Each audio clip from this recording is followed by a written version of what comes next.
कभी कभी जिंदगी हमें ऐसा सबक देती है जो मौत से भी ज्यादा गहरी होती है। कभी कभी सोशल मीडिया पर लिखे कुछ अल्फाज किसी की जिंदगी की आखिरी पहचान बन सकते हैं। आज की कहानी एक ऐसे ही आम आदमी की कहानी है जो एक बड़े सितारे की परछाई में कहीं गुमसा हो गया। नाम था रेणुका स्वामी। और ये कहानी सिर्फ एक कत्ल की कहानी नहीं है, बल्कि इश्क, गुरूर और इंतकाम की वो कहानी है जिसने पूरे कर्नाटक को हिला दिया। चित्रदुर्ग कर्नाटक का एक शांत शहर, जहां जिंदगी की रफ्तार थोड़ी धीमी है।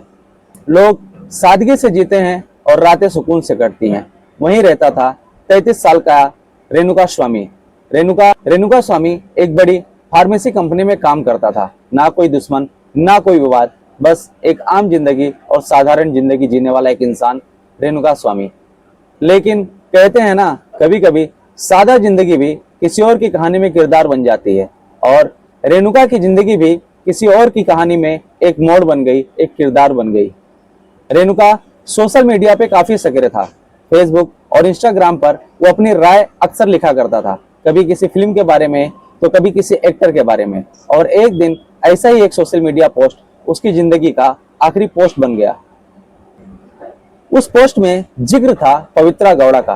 पवित्रा गौड़ा कन्नड़ इंडस्ट्री की एक मशहूर अभिनेत्री थी और उनका नाम जुड़ता था दर्शन थुगदीपा से। ये वही दर्शन थुगदीपा हैं जिन्हें लोग कन्नड़ फिल्म इंडस्ट्री में चैलेंजिंग स्टार भी कहते हैं।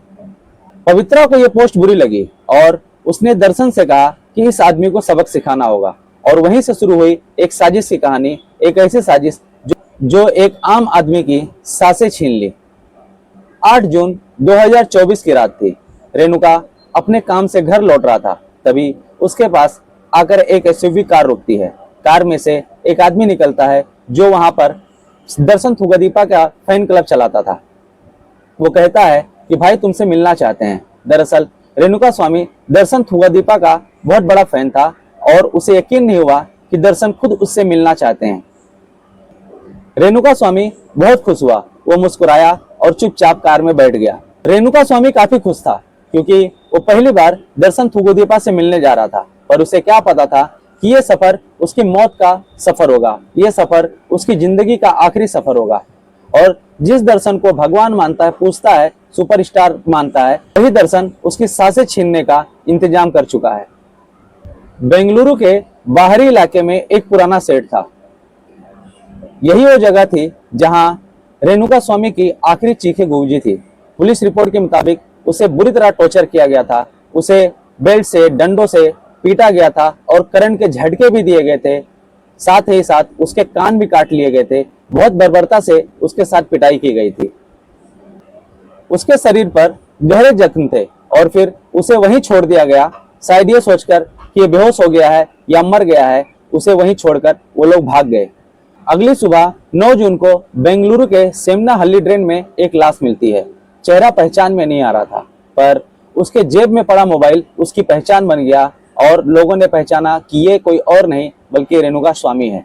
एक आम आदमी जो सोशल मीडिया पर बस कुछ शब्द लिखता था, अब एक पुलिस केस बन गया। पुलिस ने जांच शुरू की और काफी सीसीटीवी कैमरे और फोन रिकॉर्ड खंगाले गए और हर रास्ता, हर सबूत एक ही तरफ जा रहा था, दर्शन थुगदीपा की तरफ। 11 जून को पुलिस ने दर्शन और पवित्रा गौड़ा को गिरफ्तार कर लिया। बेंगलुरु की गलियां कैमरों से भरी पड़ी थी और हर तरफ एक ही हेडलाइन थी कि क्या एक सुपरस्टार ने अपने ही सुपर फैन की जान ले ली। खबरें आने लगी कि रेणुका को मारने के लिए दर्शन ने 50 लाख रुपए की सुपारी दी थी। पवित्रा और दर्शन न्यायिक हिरासत में है और इस केस की जांच अब भी जारी है।